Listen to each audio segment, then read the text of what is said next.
Nous courons derrière le temps. Tukunyume kati. Nous avons la soif d'écouter l'homme de Dieu ce soir. Kiwa cha kumuita mtumishi wa Mungu magharibi ya leo. Ça fait beaucoup de temps que je l'avais écouté. Ça fait beaucoup de temps que je l'avais écouté. Unakuwa wakati ya mingi sana nilimusikia. Je crois que la dernière fois qu'il nous a parlé ici, Tanzania mara ya mwisho alitusemezea hapa. je ne sais pas si j'ai une bonne mémoire. Msijue kama ni una ukumbusho mzuri. Il avait parlé sur la maturité. Alisemaka juu ya ukubwa. Il avait parlé sur la maturité. Alisemaka juu ya ukubwa. C'était un enseignement très fort. Ilikuwa ni mafundisho ya nguvu sana. Qui avait béni plus d'une personne. Ilibalikaka maisha ya bantu. Et ce soir, bien avant qu'il ne monte, tarehe ya leo kabla apande, nous avons la joie de recevoir les éminents hommes de Dieu qui sont venus communier avec nous aujourd'hui. Tunafurahi kupokea waheshimu watumishi wa Mungu walikuwa kusherehekea pamoja nasi leo. Nous avons la joie de recevoir mon grand frère. Tunakuwa na furaha kupokelea mkubwa yangu, que j'aime tant appeler Baba Aruni. Lakini napenda kumuita le Père Aaron. Le pasteur, le révérend pasteur Christophe Emona. Mheshimu mchungaji Christophe Emona, qui est responsable de l'église de Philadelphie. Anakuya yeye responsable wa kanisa Philadelphie. Pendant qu'il se tient debout. Wakati anasimamia bwima. Église, nous acclamons fortement le Seigneur. Kanisa tunapika mikono. Est-ce que tu peux exagérer en acclamant fortement le Seigneur? Eti unaweza kupitisha tena kupika mikono. Merci beaucoup papa. Asante sana baba. Que le Seigneur Dieu vous bénisse abondamment. Bwana Mungu amibariki kwa utele. Le Saint-Esprit a permis Roho Mtakatifu aliruhusu de nous envoyer encore un homme de Dieu qui vient de très loin. Ya kutumia tena mtumishi wa Mungu anatokea mbali sana. Peut-être déjà après ce travail. Saa zingine kuisha hii kazi, par la grâce de Dieu, kwa neema ya Mungu, il peut venir ici pour que nous chauffons encore nos chaudières. Anaweza kuja hapa kisha tena tuakishe. C'est un responsable de l'église. Anakuya ni responsable wa kanisa. C'est un père de famille. Anakuwa baba wa kizazi. Il nous vient de Goma. Anatokea pale Goma. Lui c'est le révérend pasteur Elisha. Ye ni mheshimu mchungaji Elisha. Pendant qu'il se tient debout, wakati anasimamia bwima, nous acclamons fortement le Seigneur. Tunapikia Bwana mikono. Est-ce que tu peux acclamer très bien le Seigneur? Tunaweza kupikia Bwana mikono mzuri. Mtumishi Elisha, Bwana akubariki, karibu sana. L'homme de Dieu, que Dieu vous bénisse. Tunaukaribisha Kolwezi. Nous t'approchons à Kolwezi. Jisikie huru. Sentez-vous très à l'aise. Ici, nous sommes au rocher des âges. Et Dieu nous a fait grâce. Et tu viendras encore paître les troupeaux de Dieu. Que le Seigneur vous bénisse abondamment. Amen. Amen. Nous avons la joie de vous recevoir, vous qui êtes là. Vous êtes venus communier avec nous. Vous avez reçu l'invitation d'une manière ou d'une autre. Vous avez vu l'affiche et vous vous êtes dit non, je connais ces hommes ici, je dois aller les écouter. Le Saint-Esprit vous a dit de venir prier avec nous. Nous avons la joie de vous recevoir au milieu de nous. Et partout où vous êtes, mettez-vous debout, nous allons vous recevoir. Si vous êtes là du côté des frères, maman, soeur, oh, mon fils, merci. Waouh, waouh. Est-ce qu'on peut acclamer pour nos visiteurs?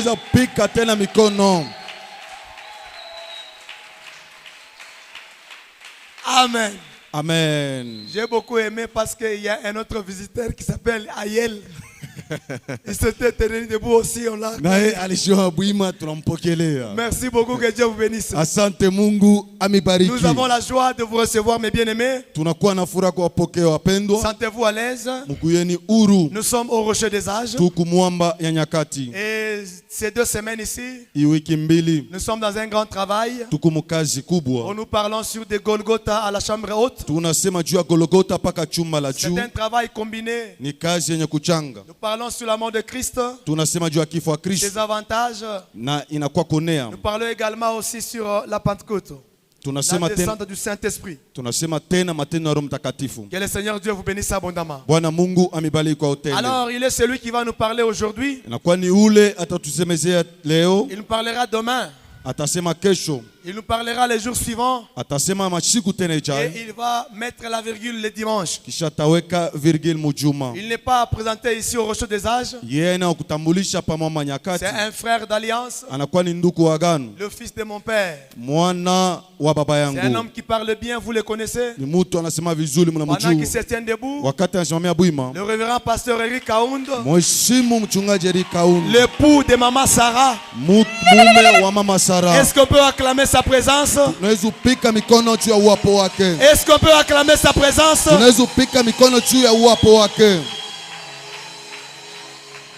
Et je suis en train de l'inviter dans cette chair. Sous les acclamations, bien sûr. Allez.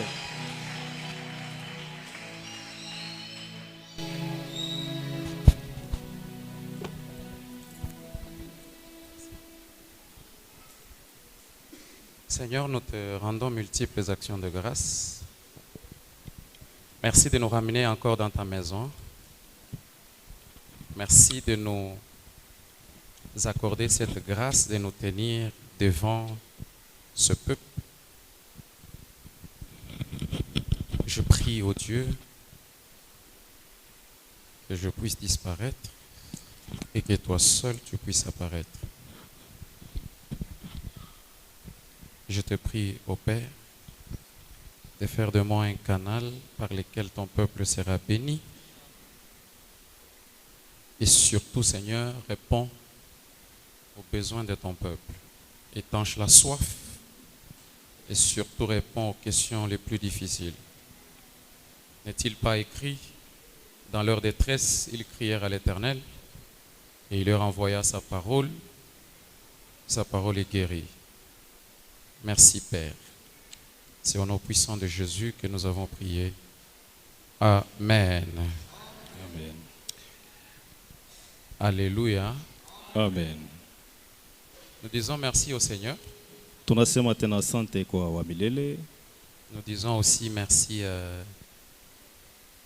au révérend. Bon, moi je l'appelle maintenant évêque. Merci beaucoup, Pasteur David. Merci pour le privilège. Merci et merci aussi à Maman Nathalie et à tous les serviteurs qui accompagnent Pasteur David. Merci Papa David. Mais merci aussi au révérend. Merci au révérend Christophe. Merci beaucoup d'être là. Merci kwa kuyapo. Vous savez, c'est pas toujours facile de parler devant les aînés. Quand les aînés sont là, bon, on ne sait pas si à la fin on va nous talocher, kinkoni et tout ça. Alors, merci aussi au pasteur Elisha. Merci d'être là. Que Dieu nous bénisse. Amen. Et que Dieu nous bénisse. Amen. Voilà. Il faut m'encourager un peu. Hein? Je vais lire la parole de Dieu. J'ai un bouquet de passages. Un bouquet, il y a ma passage que je veux lire sans interprétation. Et puis, vous savez, quand l'apôtre a déjà parlé, c'est compliqué de parler. Bon, on va rajouter juste un peu par rapport à ce qu'il a dit. Bon, nous lisons. Nous écrivons d'abord Matthieu chapitre 27. Matthieu 27, 33 à 35. Matthieu 27, 33 à 35. Vous allez ajouter 2 Rois, chapitre 9, 30 à 35. 2 Rois, chapitre 9, 30 à 35. 1 Roi, chapitre 21, versets 5 à 15. Une longue lecture. 1 Roi 21, 5 à 15. Et puis nous allons terminer dans cette partie introductive avec Apocalypse, chapitre 2, verset 20. Apocalypse 2, 20. Alors, nous lisons la parole du Seigneur. Matthieu 27, 33 à 35. Il est écrit. Arrivé, chacun lit dans sa Bible, hein, nous lisons ensemble et soyez libres. Arrivé au lieu nommé Golgotha, ce qui signifie lieu du crâne, ils lui donnèrent à boire du vin mêlé de fiel. Mais quand il eut goûté, il ne voulut pas boire. Après l'avoir crucifié, ils se partagèrent ses vêtements en tirant au sort, afin que s'accomplisse ce qui avait été annoncé par le prophète. Ils se sont partagés mes vêtements et ils ont tiré au sort ma tunique. Alors, nous sommes dans 2 Rois chapitre 9. 2 Rois chapitre 9, c'est une écriture que nous connaissons. 2 Rois chapitre 9, versets 30 à 35. Il est écrit.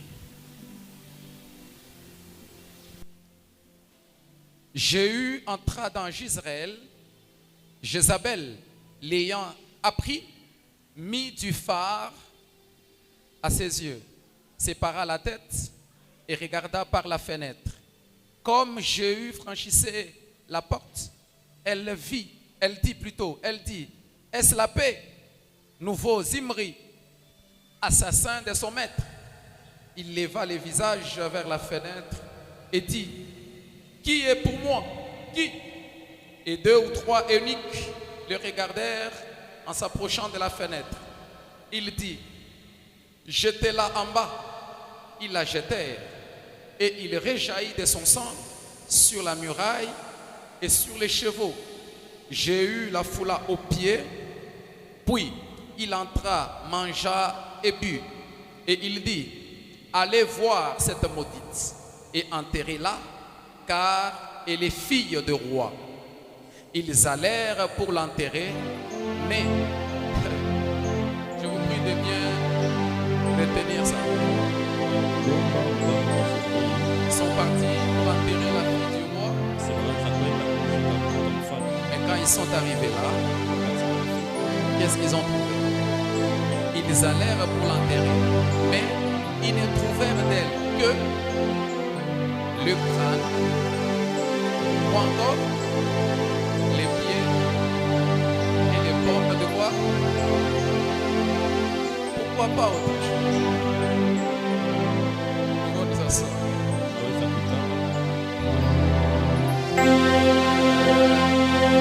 Je vais juste lire Apocalypse 2, 1 roi 21, je vais lire ça en passant. Apocalypse 2, 20. Vous allez comprendre ce que je vais dire. Apocalypse 2, 20, la Bible est là. Je vais même commencer par 18 pour que nous puissions comprendre le contexte. Écrit à l'ange de l'église de Thyatire. Voici ce que dit le Fils de Dieu. C'est lui qui a les yeux comme une flamme de feu et dont les pieds sont semblables à des airains ardents. Je connais tes œuvres, ton amour, ta foi, ton fidèle service, ta constance et tes dernières œuvres plus nombreuses que les premières. Mais ce que j'ai contre toi, c'est que tu laisses la femme Jézabel qui s'est dit prophétesse. On ne dit pas qu'elle est prophétesse, elle s'est dit elle-même prophétesse. La femme qui s'est dit prophétesse, enseigner et séduire mes serviteurs, qui se livrent à l'impudicité et qui mangent des viandes sacrifiées aux idoles. Que l'Éternel Dieu bénisse la lecture de la parole. Comme je disais, je suis heureux et honoré de participer à ce grand programme.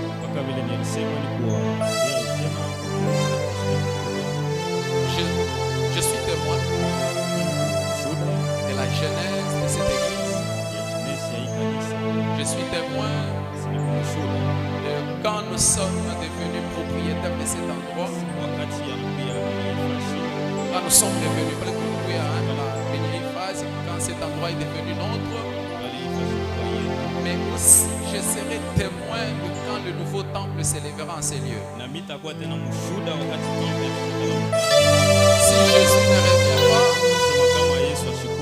et que si Jésus ne trouve plus que je n'ai plus rien à faire sur la terre, parce que écoutez, quand Dieu trouve que vous n'avez plus rien à faire sur la terre, il vous enlève de la terre. Jésus vous laisse sur la terre quand vous avez encore à faire. C'est pourquoi je voudrais déjà dire à quelqu'un qui subit des combats, ce qui peut mettre fin à votre vie sur la terre, c'est la fin de votre mission. Tant que votre mission sur la terre n'est pas terminée, vous n'allez pas mourir. Parce qu'il est écrit, tant qu'il y a du jus dans une grappe, on dit ne la détruis pas. Pourquoi? Parce qu'il y a là la bénédiction. Alléluia. Alors nous sommes en train de parler de Golgotha à la chambre haute.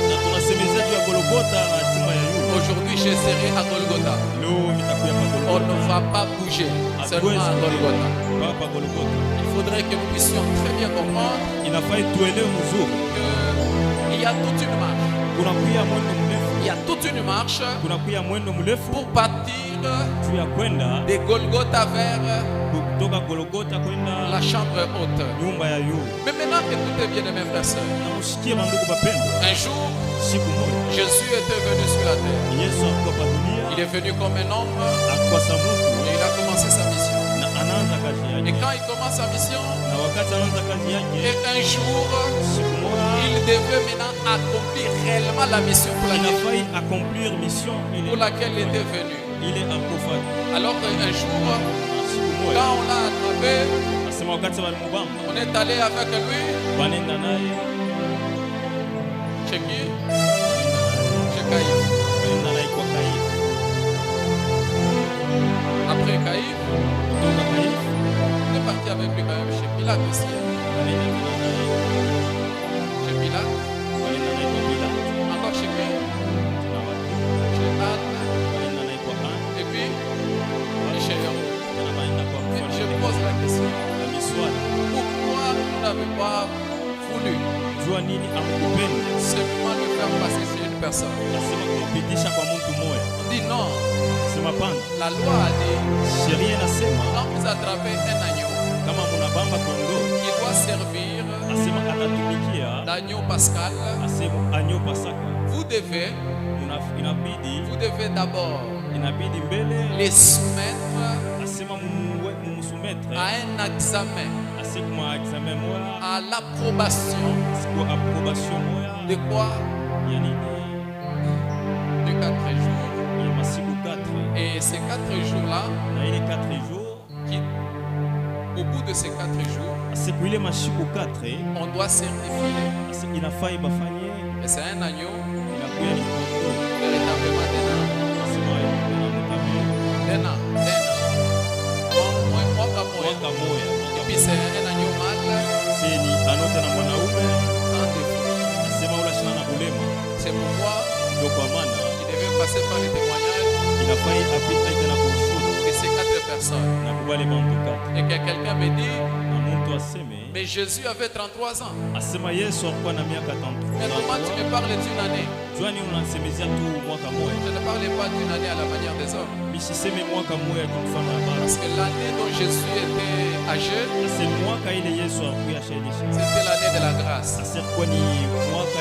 Alors quand il est venu, il fallait se rassurer que cet agneau est véritablement porteur d'une année de grâce.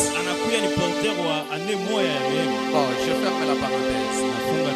Mais ce qui m'intéresse moi, c'est quand on l'amène, on arrive avec lui à un endroit appelé Golgotha. Et on dit, c'est ici qu'il doit mourir. Bien aimé frère, écoutez-moi. Proverbe 16:4 dit ceci. Dieu ne fait rien sans but. Tout ce que Dieu fait, il le fait pour un but. Pourquoi Jésus devait mourir à un endroit qu'on appelle Golgotha? Parce que quand ils arrivent avec lui là-bas, la Bible déclare, c'est là qu'on va le tuer. C'est là qu'il va mourir. Mais le Saint-Esprit a voulu donner une précision. Quelle est la précision que le Saint-Esprit a donnée? La précision, c'est que Golgotha s'appelle lieu du crâne.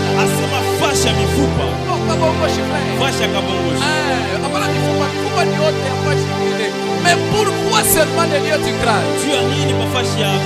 Pourquoi il n'est pas mort ailleurs? Pourquoi c'est au lieu du crâne qu'il va mourir? Et le crâne de qui? Pourquoi? Est-ce que c'est le crâne de l'évêque? Ou le crâne de qui? On va essayer de répondre à ces questions. Parce que l'évangile consiste à répondre à ce genre de questions. Alors un jour, il y avait une femme qui était femme d'un homme qui était roi. Et cet homme s'appelait Akab. Mais cet homme Akab, j'ai un problème avec lui. Parce que Akab, au lieu de faire respecter les Écritures, lui il fait que les Écritures ne sont pas respectées. Parce que les Écritures disent ceci. Dieu parle à la femme. Il lui dit quoi? Toi femme, tes désirs se porteront vers ton mari et lui dominera sur toi. Et donc dans un véritable couple, c'est l'homme qui doit dominer sa femme. Et quand dans un couple, la femme domine l'homme, il y a un sérieux problème. Et cet homme-là, on l'appelle efféminé. Et tout efféminé n'ira pas au ciel. Pas ici d'amen. Tout efféminé n'ira pas au ciel. Est-ce que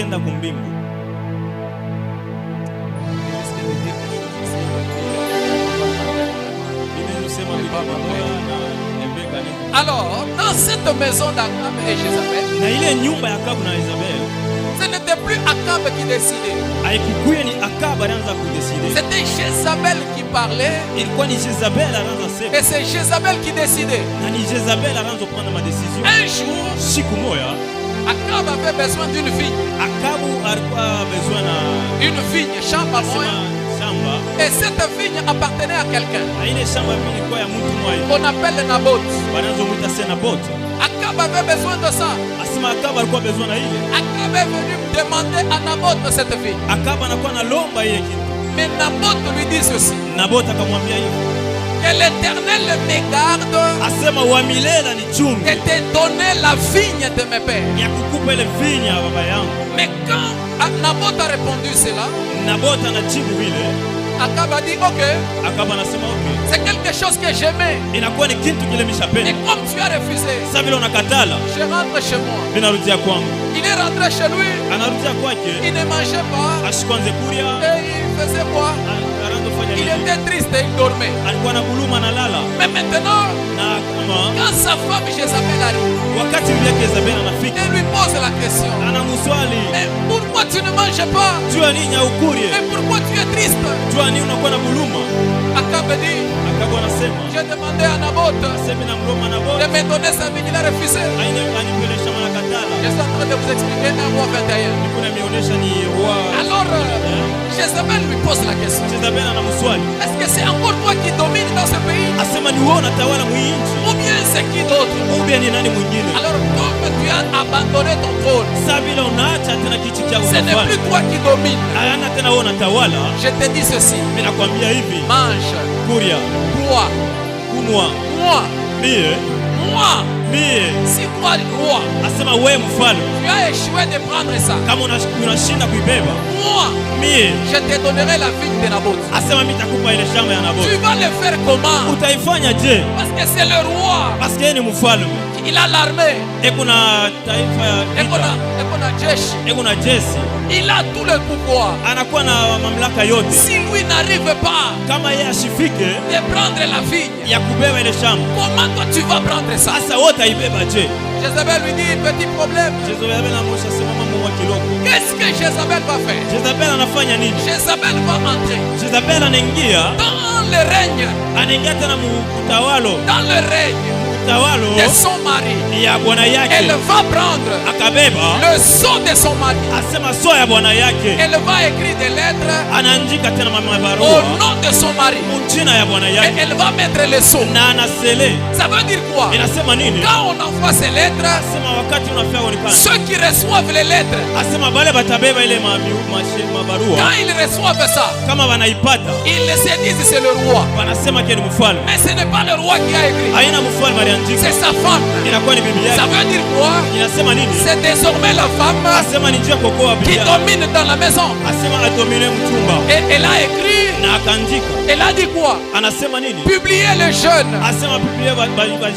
Publier un jeune. Jeune. Et puis jeune. Publier un jeune. Et vous allez choisir deux personnes qui viendront témoigner contre Naboth. Que Naboth a maudit Dieu et le roi. Et puis vous allez les prendre, vous allez l'amener en dehors de la ville et vous allez les lapider. Dès que ça sera fait, je vais prendre la vigne. Ça a été fait. Aussitôt que c'est fait, Dieu envoie Élie. Il va dire ceci. Il va dire à Akab, au même endroit où les chiens ont léché le sang de Naboth, le chien aussi lécheront son sang. Je veux dire à quelqu'un ce soir, tout celui qui tue par l'épée périra par l'épée. Dieu dit, je lui ferai ce qu'il a fait à Naboth. Et puis bon, je saute cette histoire. Allons à sa femme. Sa femme qui dirigeait dans la maison. Un jour, alors qu'il a eu la peau d'Élie, parce que Élie a quand même fui Jézabel. Je voudrais dire à quelqu'un, il y a des moments où Dieu rappelle à l'homme que tu restes homme et moi je suis Dieu. Élie a fait descendre le feu. Mais Jézabel lui a dit, demain, je ferai de toi ce que toi tu as fait à ces prophètes. Élie a fui. Élie a fui. Mais ce que j'aime, c'est que Élie a fui. Mais le petit-fils, je peux dire le petit-fils spirituel d'Élie est venu terminer ce que Élie n'avait pas fait. Parce que Élisée a oint. Élie plutôt a oint Élisée et il a oint Jéhu et Jéhu est venu maintenant. Alors quand il arrive, qu'est-ce qui se passe? Ce qui se passe c'est que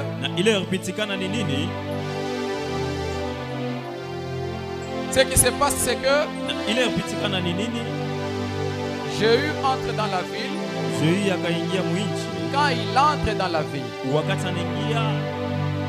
Qu'est-ce que Jézabel va faire? Jézabel atafanya nini? Jézabel va prendre en français facile. En français à kifupi. Le maquillage. Asema maquillage. On vient te tuer, toi tu prends le maquillage. Bena kwa kukua mais on a beba vya kuyarpenta. Ça veut dire elle a compris que c'est l'arme qui me sert toujours. Elle comprend que asema ndio kintu kile kinanisaidiaka. Elle prend le maquillage et le met. Anabeba anajipodoa. Et là elle s'arrange. Anajitengeneza. Et puis elle regarde par la fenêtre. Na naangalia tena pa fenêtre. Je suis sûr. Na minakikishio. Quand elle regardait là. Wakati anaanza kuangalia. Elle faisait même un peu de beaux yeux. Anaanza na kugeuza macho. Et Jéhu dit. Jéhu anasema. Je ne suis pas venu ici pour trouver une femme. Mimi sikukuja njoo kupata mke. Je suis en mission. Niko mukazi. Quand il arrive. Na wakati akafika. Il demande aux gens. Akauliza bantu. Je suis en train d'expliquer l'histoire, c'est pas ça encore, hein. L'histoire. Niko expliquer tout historia moya. On prend Makabeba. Jézabel. Jézabel. On la jette. Banamutupa. Qu'est-ce qui se passe? Nini son sang damu yake va jaillir sur la muraille. Asema ikenda kabamba tena ku muraille. Pourquoi seulement sur la muraille? Jua nini pa ku muraille? Kibumbashi jua nini pa kibumbashi? Le sang sur la muraille. Si damu kibumbashi. Et les chiens sont venus. Na baimbwa bakakuya. On mangeait toute la chair. Balikula nyama yote. On laissait seulement le crâne. Banacha bule kabongoshi. Ils ont laissé les pieds. Banacha mikulu. Et les paumes de main. Banacha na mapaume de main. Ils ont laissé ça. Banabiacha. Les chiens apparemment ils sont un problème. C'est pas le baïmbo banakuwa na mambo. Pourquoi ils n'ont pas mangé ça? Pourquoi vous mangez tout? Mais vous laissez seulement ces trois choses. Mais on a chapaka vile vitu. Alléluia. On peut maintenant commencer. Tunaishi kwanza. OK. Écoutez. Sikia. Le crâne, c'est kabongoshi. C'est le domaine de la pensée. Inakuwa domaine ya mawazo. Le crâne, kabongoshi, c'est le domaine du raisonnement. Inakuwa ni fazi ile ya kuwaza. Alors écoutez-moi. Jézabel c'était tout un système. Jézabel c'était pas une femme. Raison pour laquelle même dans l'Apocalypse on va parler de Jézabel. Qu'est-ce que Jésus parle? Jésus dit à l'église de Thyatire que ton problème à toi c'est que tu laisses la femme Jézabel qui s'est dit prophétesse.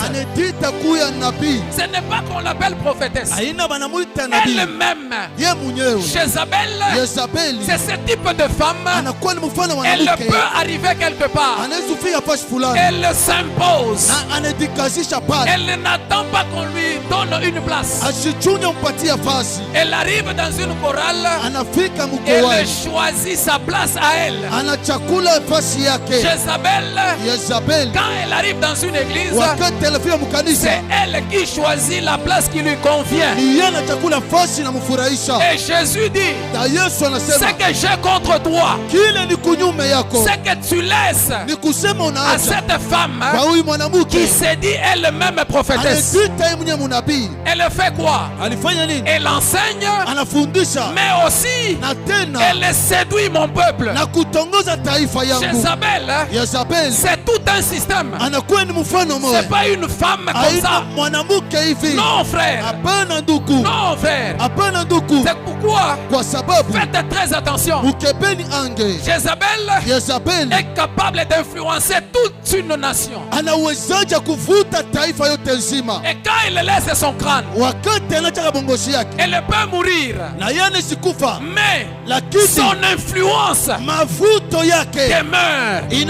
Jézabel peut mourir, mais son enseignement reste. Elle peut partir, mais vous pouvez venir des siècles après. des années après, mais vous allez trouver l'influence de Jézabel. C'est pourquoi elle a laissé son crâne, pour que même si moi je disparais physiquement, même mon enseignement, même mon influence va rester. C'est pourquoi, peuple de Dieu, il y a des églises où il y a un homme, mais l'enseignement qui est là, c'est l'enseignement de Jézabel. Quand vous entrez, vous sentez que ici, Jézabel.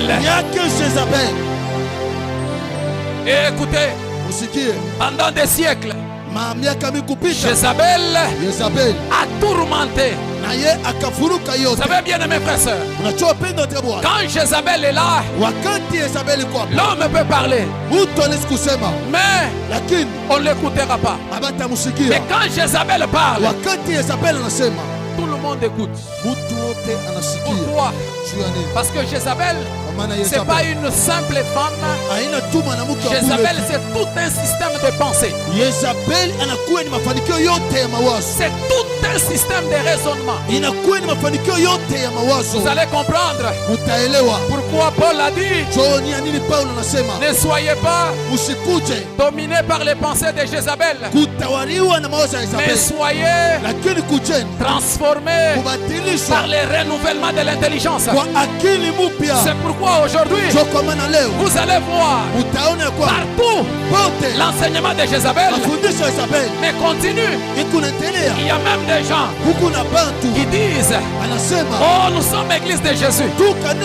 Mais en réalité, Jésus dans cette église ne parle pas. Celle qui parle, mais c'est Jézabel.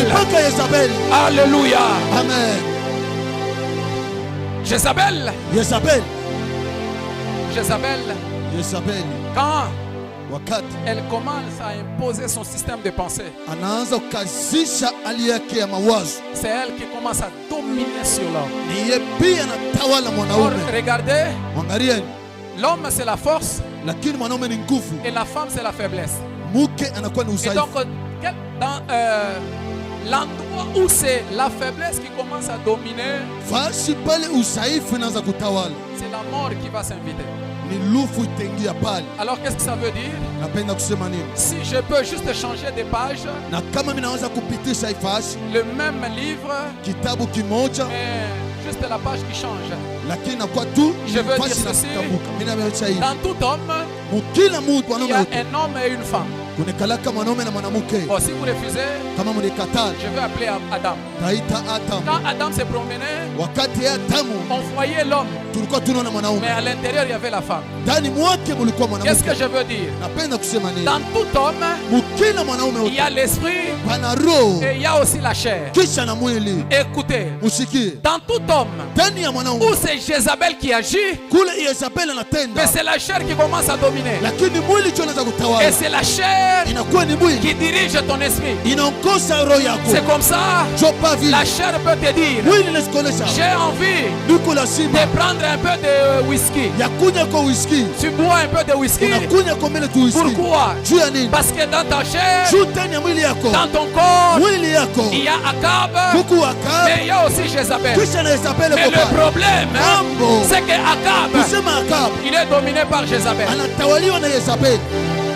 Et ce que vous devez savoir, dans toute maison où c'est Jézabel qui parle et Akab écoute, la finalité, c'est la mort.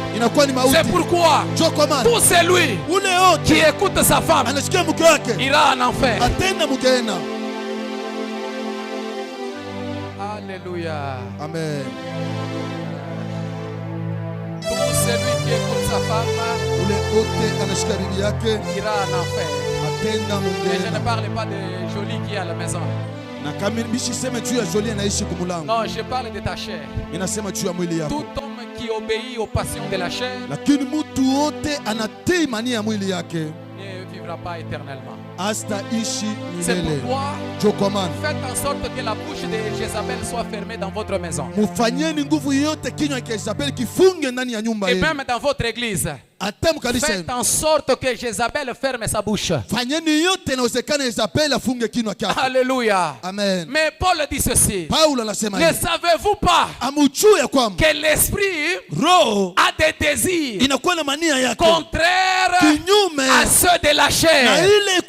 Mais celui qui obéit au désir de la chair, il est en inimitié avec Dieu. Si vous voulez être sauvé, frère, écoutez ce que l'esprit vous dit. Faites en sorte que Jézabel ne parle pas dans votre maison. Sinon, vous allez mourir. Bien-aimés frères et sœurs, faites très attention. C'est pourquoi vous allez voir. Esaïe dit ceci. En ce temps-là, 7 femmes saisiront un seul mari. Et elles diront quoi? Nous aurons notre propre nourriture, nos propres vêtements. Mais tout ce que nous voulons, c'est porter ton nom, ôte notre opprobre. Une véritable femme, c'est celle qui porte le nom de son mari. Pas seulement elle porte le nom du mari, mais elle est aussi soumise à son mari. Mais aujourd'hui, vous allez voir, c'est écrit, Église bon berger, Église de Jésus-Christ. Et Jésus-Christ lui-même, quand il regarde, il pose la question, est-ce que c'est vraiment moi? C'est vraiment mon église ici? Pourquoi? On porte seulement le nom, mais à l'intérieur, l'enseignement, c'est l'enseignement de Jézabel. C'est des colonquintes sauvages. Et le problème avec les colonquintes sauvages, vous allez préparer. C'est seulement quand on mange, on va s'écrier, hey! La mort est dans les pots. Gloire soit rendue à Dieu. Parce que Élisée est là. Dans sa manière de chasser la mort dans le pot, c'est d'amener seulement une poignée de farine. N'amenez pas un seau. C'est seulement une poignée. Écoutez, si vous voulez chasser la mort dans votre église, cette mort-là, c'est la mort de l'enseignement de Jézabel. Si vous voulez chasser la mort de l'enseignement de Jézabel dans l'église, appelez seulement Élisée. Quand il va venir juste avec la pomme de la poignée de farine. Et il va jeter dedans. Et quand il jette, la mort disparaît. La farine, c'est quoi?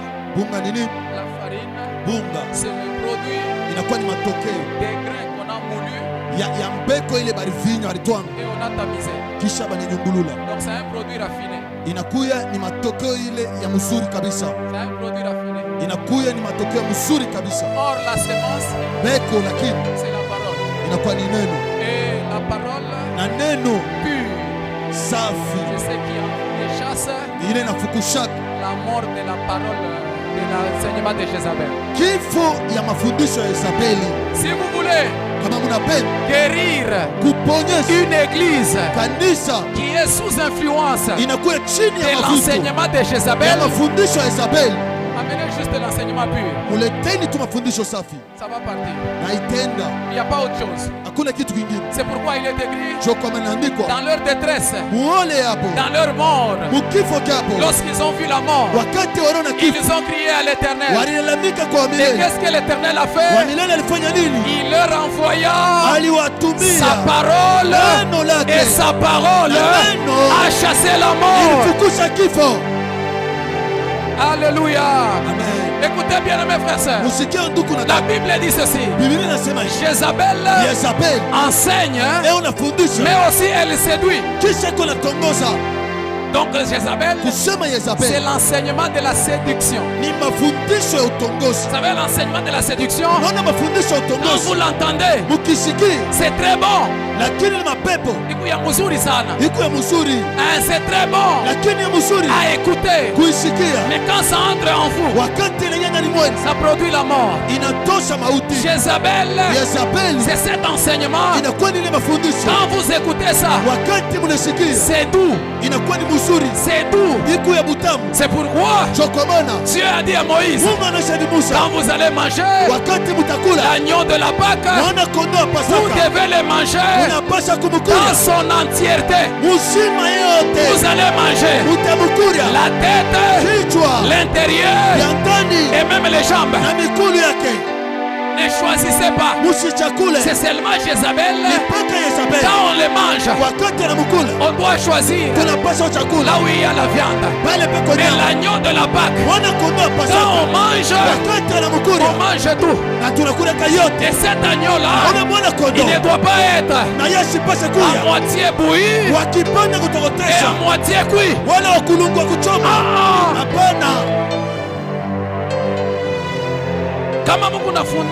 Et si vous enseignez,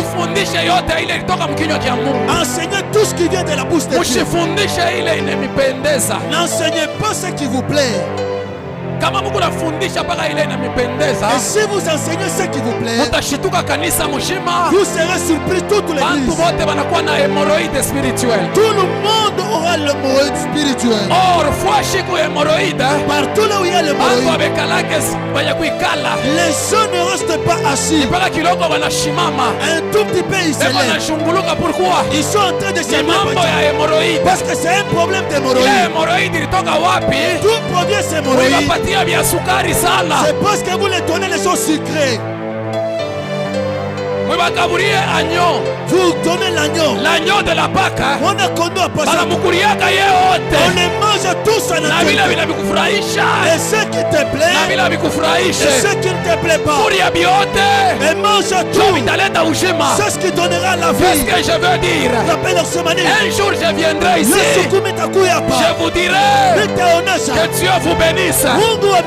Et la prochaine fois, je viendrai te dire, acha zambi utenda mongena we. Abandonne les péchés, tu n'iras en enfer. Jo vile wanakuriaka. Et c'est qu'on mange agneau wa Pasaka. Mwana kondoo de Pasaka. Mafundisho, l'enseignement, ya séduction, de la séduction. Inisha kutawala sana. Et il est devenu populaire. Et il y en a beaucoup. Mais ce que j'aime, la Bible déclare, Daniel chapitre 11, verset 32, il est écrit, il séduira par des flatteries. Il va séduire par des flatteries. Mais ceux du peuple qui connaîtront leur Dieu agiront avec fermeté. Je prie le Seigneur que la séduction n'entre pas dans cette église. Je prie le Seigneur que le ministre de la parole de cette église ne tombe pas dans l'enseignement de la séduction. Écoutez bien aimé, la femme, l'église, c'est la femme d'autrui. Nous sommes comme on était dans l'ancien temps. Vous savez, dans l'ancien temps, et si le vieux voulait draguer une fille, il va envoyer un petit. Va m'appeler cette fille. Toi, ton travail, c'est pour aller la dire. Le vieux là, il te cherche. Toi, tu n'as pas d'autre chose à dire. Toi, ton problème, dis seulement ce que le vieux t'a dit. Écoutez, ministre de la parole, nous sommes les commissionnaires. Dis seulement ce qu'on t'a dit de dire. Ne cherchez pas à amplifier. Non, non. Dis seulement c'est ma tour. ce que Jésus t'a demandé de dire. Ce n'est pas ton église. Mais maintenant, frère, Jézabel a laissé son crâne. Mashiko mingi. Beaucoup de gens écoulés. Inateswa bantu. Ça fait souffrir les gens. Bantu beko na kufwa. Les gens mouraient. Muzambi. Dans le péché. À cause de l'influence de Jézabel. Alors, Jésus dit ceci. Pour soutirer ces gens ici. Comme l'esclavagisme du péché. Parce qu'il a dit ceci. Celui qui vit dans le péché est esclave du péché. Comment je vais faire? Et si je prends seulement et que l'influence de Jézabel demeure, les gens ne seront pas sauvés. alors qu'est-ce qu'il faut faire? Il faut rentrer là où il y a l'influence de Jézabel. Donc Jésus est allé mourir à Golgotha pour détruire l'influence de Jézabel.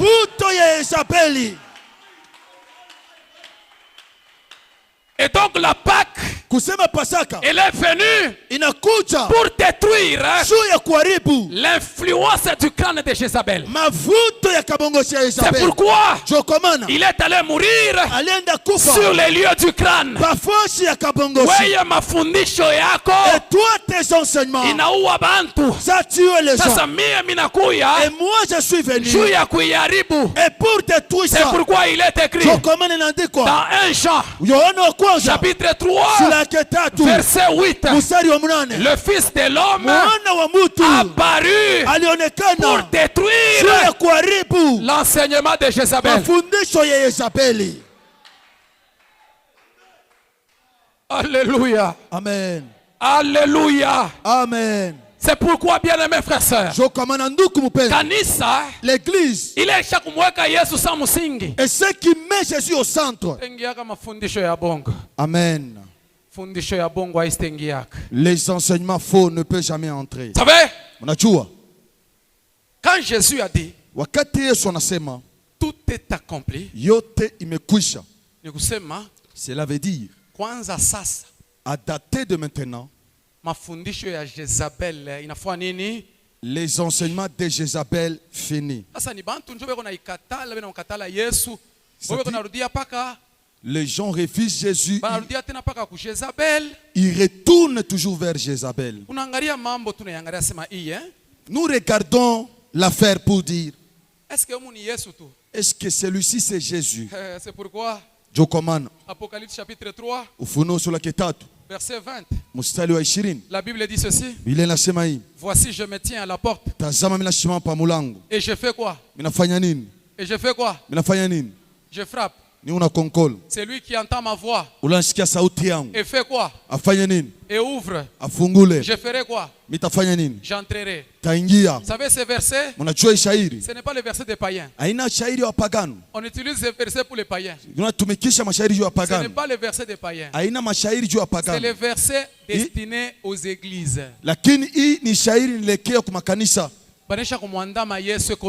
Ils ont déjà renvoyé Jésus à l'extérieur.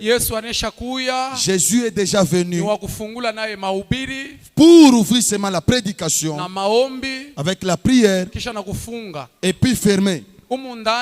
À l'intérieur, seulement les explications. Jézabel, écoutez bien aimé. C'est pourquoi faisons très attention. Donc Jésus est venu parce que c'est l'enseignement de Jézabel qui montre aux gens que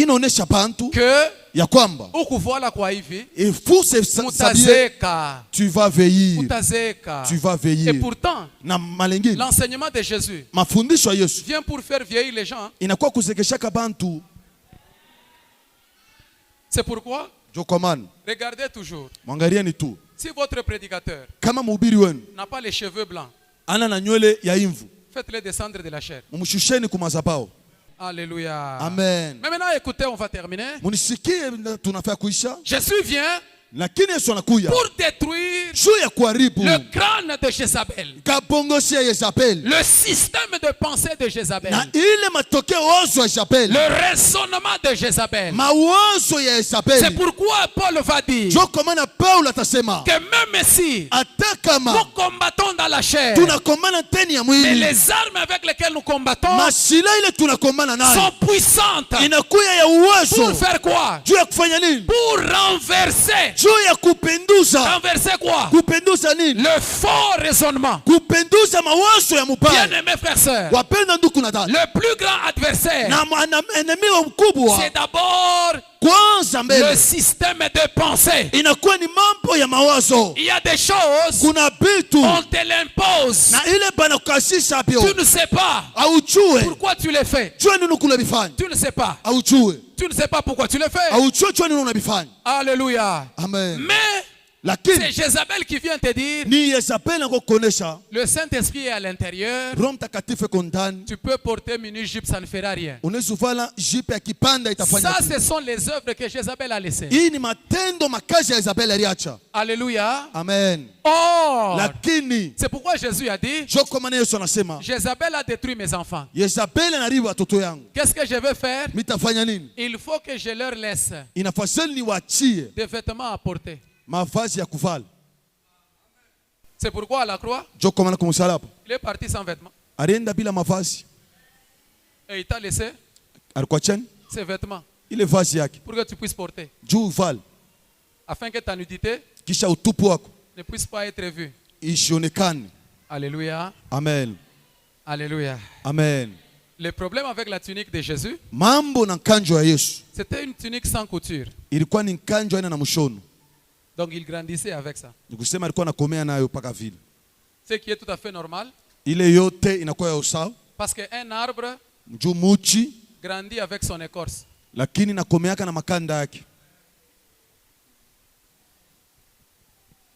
Alléluia. Amen. Ouais, tel que vous êtes calme là, ça commence à me faire peur. Je ne sais pas si vous comprenez.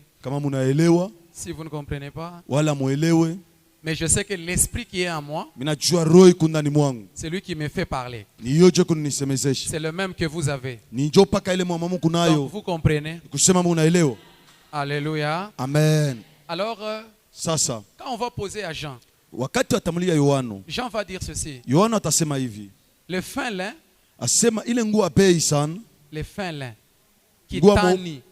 kitani. Le fin lin, ce sont les bonnes œuvres. C'est Apocalypse 19:6. Il dit que les fins lin, ce sont les bonnes œuvres. Alors je comprends. Et ce que Jésus avait laissé, c'était ces bonnes œuvres pour que nous puissions les pratiquer. Raison pour laquelle Paul va dire, Romains 13, il va dire quoi? Revêtez-vous de Jésus-Christ. Donc Jésus-Christ, c'est tout un vêtement qu'il faut porter. Et quand vous portez les vêtements appelés Jésus, le Père va vous bénir. Même s'il entend la voix d'Éric, mais quand il sent l'odeur des vêtements, c'est l'odeur de Jésus. Il te bénit. On ne te bénit pas parce que tu as fait des choses. On te bénit parce que tu as accepté Jésus. Non. On te bénit parce que tu as accepté Jésus. Pas pour toi. Non. C'est à cause de Jésus. Parce que toutes les promesses de la Bible, ce sont les promesses d'autrui de Jésus. Si vous voulez prendre les promesses de la Bible, soyez en Jésus. Alléluia. Amen. Je veux terminer. Je veux terminer. Alors, bien aimés frères et sœurs, vous devez comprendre que quand Jésus meurt, à la croix là, il est détruit.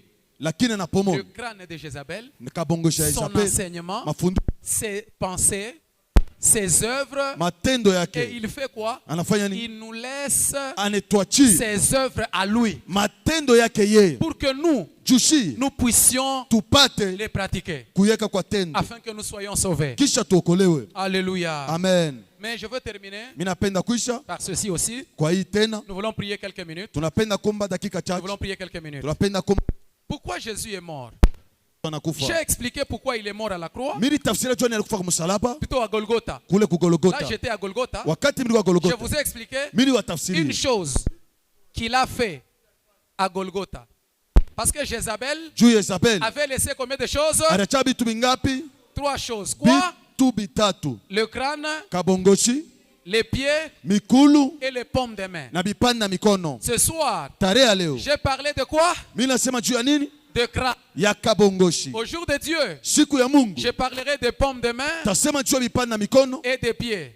Mais pour terminer, afin que nous puissions prier un moment, pourquoi Jésus était mort? Un jour, Caïphe, lui pensait qu'il était en train d'amener Jésus à la mort, alors qu'il était en train de faire accomplir les plans de Dieu. Je voudrais dire à quelqu'un, laisse les gens penser qu'ils te font du mal. Leur haine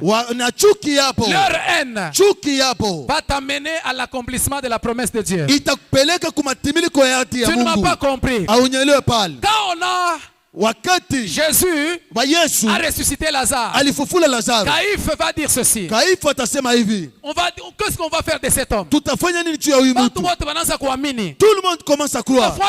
Qu'est-ce que nous allons faire? Caïphe dit, vous ne réfléchissez pas qu'il est dans votre intérêt. C'est dans votre intérêt qu'un seul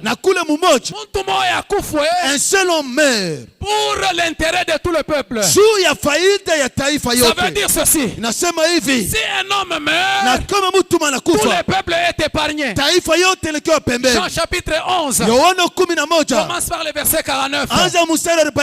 Et tout le monde a dit, hein? Tu as raison. On ne peut pas laisser tout le monde mourir. Tuons-les. Si on les tue, nous on sera épargnés. Que Dieu bénisse Caïphe. Que Dieu bénisse Caïphe. Parce que si Caïphe n'avait pas dit ça, malheur au rocher des âges. Et tout le monde a dit oui. Ok. On va les tuer pour que tout le monde soit épargné. Et à partir de ce jour-là, on va chercher comment les tuer. Et la Bible dit ceci. Quand il parlait, il ne parlait pas de lui-même. Mais étant souverain sacrificateur cette année-là, c'est l'Esprit qui parlait en lui. Je parle à quelqu'un ce soir. Laisse les gens penser qu'ils disent du mal de toi. Ce qu'ils pensent dire du mal de toi t'introduira là où Dieu va accomplir ta promesse. Et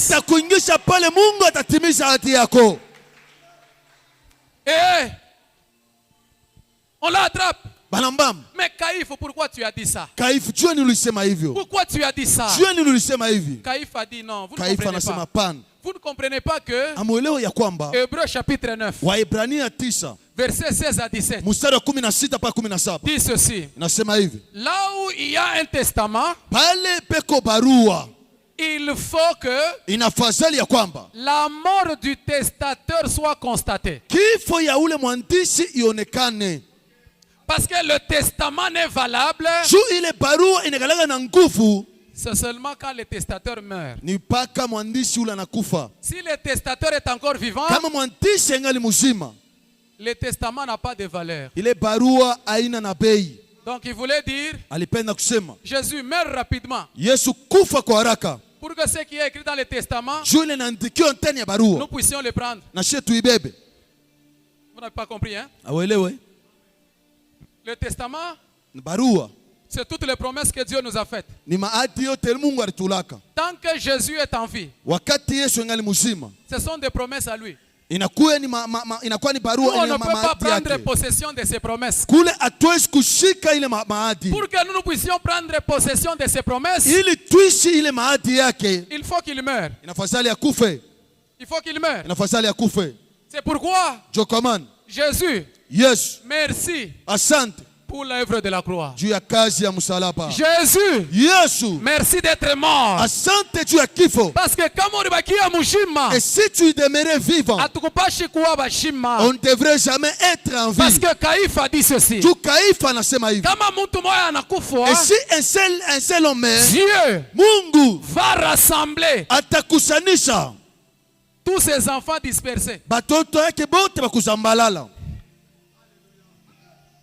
Ça veut dire ceci. Kusema hivi, Dieu avait plusieurs enfants. Mungu alikuwa na batoto bamingi dispersés dans le monde. Benye kuzambalala tu mudunia. Moi, mie j'étais dispersé dans les bars. Milikuwa cha kuzambalala mule mubar. Celle-là était dispersée dans l'impudicité. Mwingine alikuwa cha kuzambalala mbusharati. Ou alikuwa dispersé mubuloji. L'autre là était dispersé dans la sorcellerie. Et comme Jésus meurt, parce qu'un deuil, je vais vous en parler demain. Kirio, un deuil. Et si à un endroit il y a un deuil, même si les gens ne se parlent pas, ils viendront tous au deuil. Par la mort de Christ, ya Kristo, Dieu a rassemblé tous ces enfants qui étaient dispersés. Mungu anakusanisha batoke bote balizambalala. C'est ce que Paul dit Joel Paulo anasema, en disant aux Éphésiens, kusema kwa Efeso, des deux, asema wawili, il en a fait akafanya un seul. Moya. Il y a des problèmes. Kukumambo. Mais écoutez, musikie, les promesses de Jésus deviennent valables pour nous quand Jésus meurt. Or, il est écrit dans le testament de Dieu que par ses meurtrissures, nous avons été la promesse de la guérison. C'est une ligne qui est écrite dans le testament. Donc quand Jésus meurt, nous avons droit de prendre cela. La seule chose qui peut t'empêcher d'expérimenter les choses qui sont dans le testament, si tu es encore enfant, parce qu'il est écrit, tant que l'héritier est encore enfant, il ne diffère en rien d'un esclave. Mais comme et s'il devient grand, il va demander. Vous savez, pasteur, papa, révérend. Vous pouvez écrire. Un jour, tant que vous êtes encore vivant, cela vous appartient. Le jour où vous mourrez, c'est alors que le fils va dire, mon père m'a laissé une telle parcelle. Je voudrais dire à quelqu'un ce soir, il y a des choses dans ce testament ici. Dans ce testament, il y a des choses. Réclame ces choses-là. Laisse-moi te dire, la guérison, elle est écrite dans ce testament. Je peux te dire une chose, la maladie n'a pas droit de rester dans ton corps. Parce que toute maladie dans ton corps y est illégalement. Ikwamo illégalement. Haina na droit. Ça veut dire quoi? Tout habitant étranger, quand on le découvre, il faut le prendre et l'envoyer hors des frontières. C'est pourquoi ce soir, par l'œuvre de Jésus à la croix, je suis en train de parler à toute maladie ici, quel que soit son nom, au son de ma voix, qu'il sorte et que la guérison entre. Je parle parle. Nasema. Parce qu'il a dit. Jo nasema. Par tes meurtrissures. Kupitia vilonda vyangu. Nous avons été guéris. Na shie tuliponeshewa. Lève-toi là où tu es. Simamia pima pale wiko. On va réclamer. Tutadai. Des choses qui sont dans le testament. Bintu vinakuwa ndani ya barua. Parce que le testateur. Ju mwandishi. Est déjà mort. Anesha kufa. Et tu dois dire. Unapasha kusema. Je dois vivre. Minapasha kuishi. Les choses qui sont dans le testament. Bintu vinakuwa ndani ya barua. On n'a pas beaucoup de temps. Atuna na wakati ya mingi. mingi. On nous donne juste une bonne mélodie. Wanatupatia tu mélodie kidogo. Je ne sais pas s'il y a des malades. Mishichoka kubagonjwa. Vous allez d'abord réclamer votre guérison ce soir. Mbele matunzo yenu tarehe leo. Tu parles à la maladie. Huku unasema kule magonjwa. Tu dis à cette maladie. Unasema na ile magonjwa. Tu n'as pas droit de rester dans mon corps. Hauna na ruhusa kubakia ndani ya mwili yangu. Tu n'as pas droit. Hauna na ruhusa. Et que cette maladie parte. Na ile magonjwa yende. Et juste après, na kisha les hommes de Dieu vont passer ici. Batumisha Mungu watapita hapa. Wapendwa. Ça, ce sont les avantages de l'œuvre de la croix de Golgotha. Hii inakuwa ni kuonea kwa kazi ya msalaba Golgotha. Mimi nakatala uanze kudepenser makuta ya kunani hôpital. Je refuse que tu dépenses l'argent à l'hôpital. Ça veut siku moja tulikuwa kumulima tunaomba. Un jour nous étions à la montagne en train de prier avec le révérend. On priait. Dieu dit, Mungu anasema, wewe toi hautadepensaka tena makuta ya mingi njuu ya tu ne dépenseras jamais beaucoup d'argent à cause de ta santé. Depuis 2012 kama ni 2013. Tangia 2012-13. Kila siku kama mimi nasa magonjwa inaanza kuya, mimi nasema wewe mimi nasa ushikie. Mimi sitadepensaka makuta ya mingi njuu ya magonjwa. Je ne dépenserai jamais beaucoup d'argent à cause de la maladie. Naweza kufanya 2 ans. Je peux jamais faire 2 ans. Ndio pale mimi magonjwa naweza kunibamba. Au kunywa dawa mimi nasema kunywa dawa mimi. Amen. Sasa wewe, maintenant toi, ici, muko malako. Hapana, Erika anasema. Et non seulement les pasteurs Eric a dit. Mungu amtokake bongo. Dans la bouche de Dieu n'y sont jamais le mensonge. Anasema. Il a dit. Kwa kupikwa, est-ce que Yesu atamupikaka tena? Est-ce qu'on peut frapper Jésus? Anasema kwa kupikwa kwake. Amen. Je tunapata nini? Comment unasikikala na magonjwa? Amen. Humu ndani muko malako ya uponyaji. Ici il y a des promesses de guérison. Je. Namna kan. Bien parce que ulikuwa ingari mtoto. C'est parce que tu es encore enfant. Testament. Tu ne sais pas qu'il y a un testament. Et que na kusema kupitia lufu lwa ule alianjika. Au travers la mort de celui qui a écrit. Ile malako onesha kuwa yako. Ces promesses t'ont déjà appartenu. Wewe una malari. Et toi tu n'es pas souffrant. Mishiwe ni promesse kani nakukuya mkichwa. Je ne sais pas quel genre de promesse qui te vient dans la tête. Ile promesse yote nakukuya mkichwa. Et toute promesse qui te vient dans la tête. Ile yote Yesu alisema. Tout ce que Jésus a dit. Frère iko valable. Frère, il est inakuya.